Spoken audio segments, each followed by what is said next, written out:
Bonjour et bienvenue dans un nouvel épisode de Comics Code, un épisode dans lequel on va passer en revue les nouveautés à paraître en janvier 2023 chez Panini Comics. On verra les nouveautés des autres éditeurs dans une autre vidéo. Comme d'habitude, pour les dates de sortie, je me suis basé sur ce qu'indique Panini sur son blog, sachant que les dates en question sont quand même vachement susceptibles de changer d'ici là. Et je me suis aussi fié au sommaire indiqué par l'éditeur, lequel sommaire est parfois totalement foireux. Par exemple, le mois dernier, l'intégrale Defenders, pour laquelle Panini annonçait des numéros totalement fantaisistes et qui ne correspondent pas du tout au sommaire réel du bouquin. Bref, comme d'habitude, si vous remarquez des erreurs ou des oublis, n'hésitez pas à mettre un petit mot dans les commentaires. On commence avec les 100% Marvel et deux nouveautés que je trouve franchement intéressantes.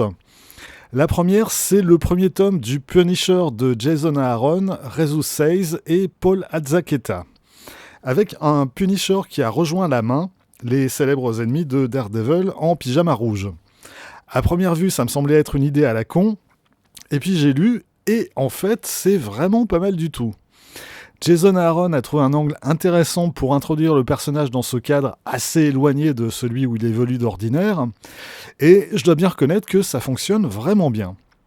En plus, au dessin, on a un duo intéressant, avec Jesus Says sur le récit principal, et Paul Azaceta sur les flashbacks, qui reviennent sur la jeunesse de Frank Castle. Franchement, c'est une bonne surprise. Si j'en crois Panini, ce premier tome ne contient que les 4 premiers numéros de la série, mais il faut préciser que chaque épisode fait 30 pages, et que le premier est encore un peu plus long.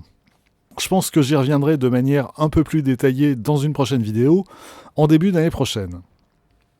Autre nouveauté intéressante, le premier tome de Ghost Rider par Benjamin Percy et Corey Smith.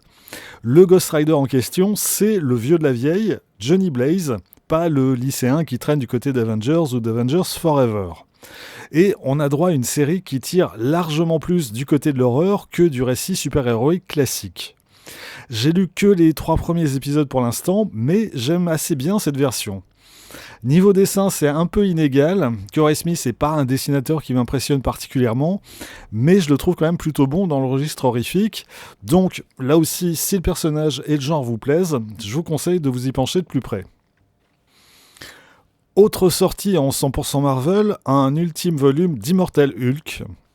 La série s'est achevée avec le tome 10, mais là, on a un volume qui reprend des one-shots parus dans le cadre des crossovers King in Black ou Absolute Carnage. On a Immortal She-Hulk par Al Ewing et John Davis Hunt. On a Immortal Hulk numéro 0 qui reprend des épisodes qui ont servi d'inspiration à Al Ewing. Et puis une partie de The Best Defense par Al Ewing encore et Simone Di Meo. À voir si c'est plus intéressant que l'album de Grand Pouvoir, qui lui n'avait à peu près aucun intérêt. Par contre, ce qui est sûr, c'est qu'on pourra éviter l'album Hulk contre Thor, qui reprend le crossover Banner of War, crossover entre les deux séries écrites par Donny Cates. Et là, on sent que Cates, il est vraiment très fatigué, et ce crossover est juste un ratage total, complètement bourrin et sans intérêt. Bref, fuyez. Je conseillerais plutôt l'album Excellent de Peter Milligan et Michael Red, qui marque le retour des personnages principaux de la série Ecstatics, ou du moins ce qu'il en reste. Et j'avoue que ça fait plaisir. Parce que, bon, il y a 20 ans, Ecstatics, c'était la meilleure série mutante avec les New X-Men de Grant Morrison, et c'était une série totalement atypique dans l'univers Marvel. Alors, forcément, 20 ans après, il y a un côté, je ressors mes vieux jouets pour refaire la même chose que quand j'étais plus jeune, mais je trouve quand même que Peter Milligan a trouvé un angle intéressant pour moderniser la série et la rendre plus pertinente à l'heure actuelle. Et puis, bon, Michael Red a l'air de s'amuser toujours autant, donc ouais, j'ai pas encore eu l'occasion de lire les 2 derniers épisodes de la mini-série, mais les 3 premiers sont vraiment tout à fait bons, de même que le one-shot qui la précède, et là encore, j'essaierai d'en reparler dans le courant du mois. Et au passage, laissons de côté 2 minutes la collection 100% Marvel pour signaler en omnibus cette fois la réédition de l'intégrale Ecstatic, avec donc, outre l'intégrale de la série, les épisodes de X-Force qui l'ont précédé, les mini Dead Girl et Wolverine et Doop, et puis quelques autres récits parus à droite à gauche. Et donc, quitte à me répéter, oui, Ecstatix était vraiment, avec New X-Men, la meilleure série mutante du début des années 2000, et un truc totalement à part du reste des productions Marvel. Et même si c'est une série que j'ai pas lue depuis des années, c'est quelque chose que je recommande vivement. Revenons en 100% Marvel avec un très gros volume consacré au Spider-Man de Nick Spencer, dessiné notamment par Ryan Otley et Iban Coelho. On a là une quinzaine d'épisodes, déjà parus dans je sais plus quelle revue. Bon, je vais pas vraiment le conseiller vu que j'ai trouvé le run de Spencer sur cette série vraiment très décevant, mais à 32€ le volume de 450 pages, on peut reconnaître que pour une fois, chez Panini, le tarif est plutôt correct, et ceux qui ont apprécié la série jusque-là auraient tort de s'en priver. On continue avec Marvel Comics numéro 13, qui propose à son sommaire les derniers épisodes d'Amazing Spider-Man avant son redémarrage sous la houlette de Zeb Wells et John Romita Jr., plus, comme d'habitude, des épisodes d'Avengers, Avengers Forever, Iron Man et Thor. Sortie enfin de Destiny of X numéro 2 et 3, avec plusieurs nouvelles séries qui débutent. Le nouveau volume de Marauders par Steve Orlando et Eleonora Carlini, Night of X, la suite d'Excalibur par Tini Howard et Bob Quinn, et Legend of X, la suite de Way of X par Simon Spurrier et Yann Bazaldua. Puisque j'ai commencé à évoquer les omnibus avec celui consacré à Ecstatix, continuons avec cette collection où sont également annoncés 3 autres titres. Et tout d'abord, une bizarrerie, Marvel Horror. Un très gros tome à plus de 1300 pages, avec au sommaire un peu tout et n'importe quoi.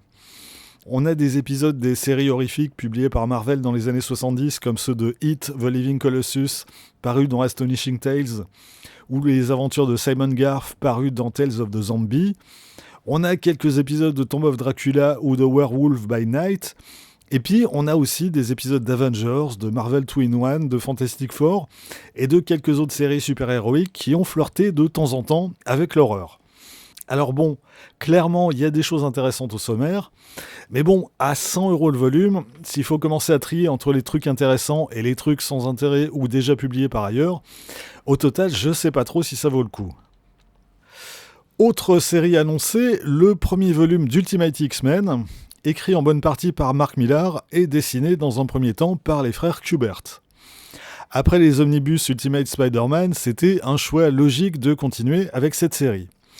Perso, j'ai jamais trouvé le travail de Millar sur la série intéressant, mais bon, si vous aimez ça, c'est le moment de vous faire plaisir. Dernier omnibus du mois, le deuxième et dernier tome de The Boys par Garth Ennis et Darick Robertson. Avec donc la seconde moitié de la série, plus les 3 mini-séries connexes, y compris la récente Dear Becky, qui ne figurait pas dans les éditions de luxe, puisque publiée après leur parution. Bon j'ai craqué cette année pour le premier tome, et je vois pas comment je pourrais éviter de prendre le second. Passons aux intégrales avec un petit programme en janvier. Outre le Super Villain Team-Up qui était annoncé en décembre et qui a été reporté à fin janvier, seulement 2 nouveautés ce mois-ci. La première, c'est l'intégrale Daredevil 1974-1975, avec les épisodes 108 à 119, plus Marvel 2-in-1 numéro 3, qui est un crossover. On a donc la fin du run de Steve Gerber sur la série, et c'est des épisodes assez atypiques pour du Daredevil. Gerber utilise des personnages dont il était le scénariste par ailleurs, comme Man-Thing ou Shanna the She-Devil. On a une histoire de révolution très ancrée politiquement dans son époque, avec Mandrill et Nekra en grands méchants révolutionnaires et tout un tas de guests qui viennent prêter main forte à Daredevil. C'est vraiment des épisodes assez curieux, pas mauvais, mais qui cadrent pas vraiment avec l'univers habituel de Daredevil. Au dessin, c'est principalement dessiné par Bob Brown, donc c'est correct sans plus. À mon avis, c'est plutôt à réserver aux complétistes de Daredevil ou de Steve Gerber. L'autre intégrale, c'est Luke Cage 1980-1981, qui devrait contenir les épisodes 65 à 76 de Power Man et Iron Fist. Bon, alors, moi je veux bien, sauf que ça m'étonnerait quand même beaucoup que Panini publie le numéro 73, vu que c'est un crossover avec Rome, et que Marvel a plus les droits du personnage depuis très longtemps. Sinon, on a au sommaire une bonne moitié d'épisodes inédits en France, puisque c'est la période à laquelle Haredi a cessé de publier la série. Au scénario, on retrouve Mary Jo Duffy, et au dessin, principalement Kerry Gamil. Là encore, c'est un truc à réserver aux fans acharnés du Marvel de l'époque, mais bon, c'est clairement le public visé, donc tout va bien. À part ça, après les Trésors de Marvel, Panini lance un nouveau trimestriel qui sera diffusé en kiosque, Mighty Marvel, qui réédite les premiers épisodes d'Amazing Spider-Man par Stan Lee et Steve Ditko. Bon faut croire que les Trésors de Marvel se vendent bien pour que Panini décide de lancer un nouveau titre hors librairie. Après, à qui ça s'adresse ? J'avoue que j'en ai pas la moindre idée. Là, on a des épisodes qui sont déjà disponibles dans 50 éditions différentes, qui datent d'il y a 60 ans. C'est quand même vendu 8,99. Donc, vraiment, je sais pas quel public Panini espère attirer avec ce genre de publication. En Best of Marvel, outre Age of Ultron et Secret Wars qui étaient annoncés en décembre et qui sortiront début janvier, 2 nouveaux titres comme chaque mois. Le premier, c'est Hulk Gris par Jeff Lobb et Tim Sale. Et de mon point de vue, c'est le meilleur travail qu'ils ont réalisé ensemble chez Marvel. J'aime beaucoup le traitement du personnage de Hulk par Lobb, et je trouve les planches de Sale absolument à tomber. Si vous n'avez jamais lu cette mini-série, je vous la recommande vivement. L'autre titre est pas dégueulasse non plus, puisqu'il s'agit de la saga de l'ours démon par Chris Claremont et Bill Sienkiewicz, qui était paru aux États-Unis dans New Mutants 18 à 21. Bon, après, j'aurais plutôt tendance à vous conseiller de vous procurer les intégrales New Mutants pour profiter de l'ensemble du travail de Sienkiewicz sur cette série. Mais bon, si vous connaissez pas et si vous voulez découvrir cette période totalement atypique pour du Marvel du début des années 80, c'est certainement pas une mauvaise porte d'entrée.